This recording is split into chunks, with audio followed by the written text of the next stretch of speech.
Kia ora, hello, I'm Philip Duncan. Thank you very much for joining us. Heavy rain for eastern Australia, while New Zealand has the chance of frost coming up as a big high crosses over us. We're also going to talk about La Niña, which is still holding on. Let's take a look at the animated wind map. You can see the big high rolling in from Australia towards New Zealand. There's still a faint southerly flow around the North Island. Tonight will be potentially the coldest night of the year so far for Waikato, Auckland, Bay of Plenty and Northland. There'll be a number of places that have a pretty cold night tonight with a few frosts here and there. Then you get up to the tropics and all the easterly winds blowing through. The brighter the blue, the more likely there is to be rain. And as you come down to the, well, there's a debate about whether this is brown or orange, but it's like that picture of the shoe on the internet and the dress. But down in this shading, much drier airflow, colder and drier. So the area with the highest chance of rain up here in the bright blue, and that's one of the areas where La Niña is still holding on. So La Niña is still with us. These are the two major headlines out of Australia yesterday. Weather zone, La Niña not letting go, and the Bureau of Meteorology, La Niña maintains strength. Now, it has weakened a lot. The Bureau of Meteorology have said that basically two of the three ways they measure it, it's basically finished, but there are still some atmospheric conditions continuing on. The weather zone story suggests maybe that we might be seeing La Niña lingering on a little bit longer. It's still likely to fade away, but it could come back again later this year. It's definitely not over and done with just yet.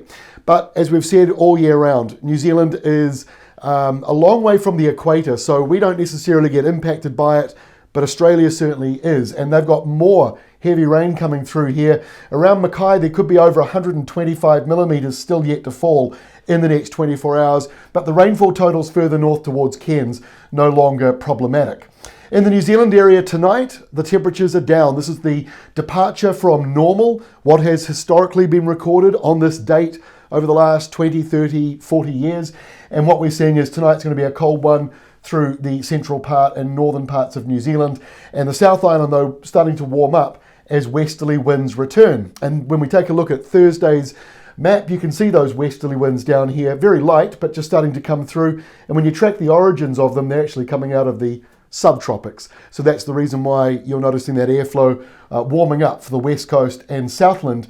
Meanwhile, to our north, apart from this low pressure zone, which is offshore, the east and northeast winds are the main feature for Australia. We've got plenty of rain, as we just talked about. And then over on the western side, in comes the next system for Perth. Now, another cold night coming up Thursday night and Friday morning in New Zealand. Once again, warm for the southern and western areas, but the North Island looking colder once again. Certainly Waikato's got another cold night on the way. It does warm back up again as we go into the weekend, though.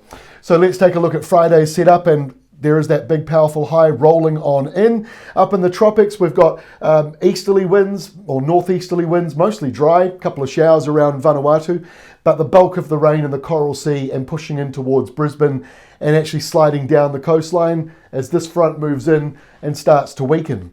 So we've got more rain coming up as we go into the weekend. Here is the 3-day rainfall map for New Zealand from Friday through until Sunday night or Monday morning.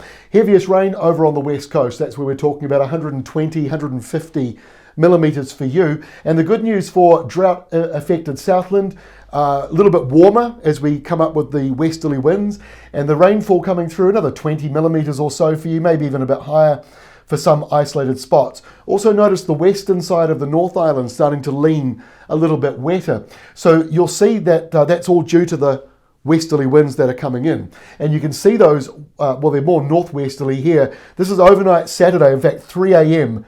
Saturday. So pretty gusty stuff through here, gale force winds in the mountains, also gales potentially around Wellington and Cook Strait. Nothing too problematic though. Lunchtime Saturday, you can see those northwest winds here, and they'll be picking up as we go through the day through Cook Strait, but it's mostly dry with high pressure in control. And on Sunday, no real shift other than that high pressure zone moves further northwards, and you can see those windy westerlies coming through, which will be at times gale force in a few locations. And notice the wall of westerlies coming in behind it. We haven't really seen this so far across autumn, so it's good to see it finally arriving. Good because it's kind of normal weather. And while La Niña lingers on way up here, you know, we're a long way further south, so we get more normal weather coming through to us, and certainly the windy westerlies here on Monday with a cold front, which falls apart as it goes further north, but does drive in a little bit more wet weather. So to be honest with you, we're returning to a more normal weather pattern in some parts of New Zealand in the coming weeks, but La Niña still holds on. Now, it's strong for this time of the year, La Niña. Strong for this time of the year, but compared to how it was earlier on in summer, it is not as powerful as that. And we're a long way from where we measure it, so I'm just saying, don't expect anything major in New Zealand to be happening just because La Niña is lingering a bit longer. But for Australia, certainly the rain is carrying on along Queensland and New South Wales in particular. That's all from me. We'll see you tomorrow with our next update.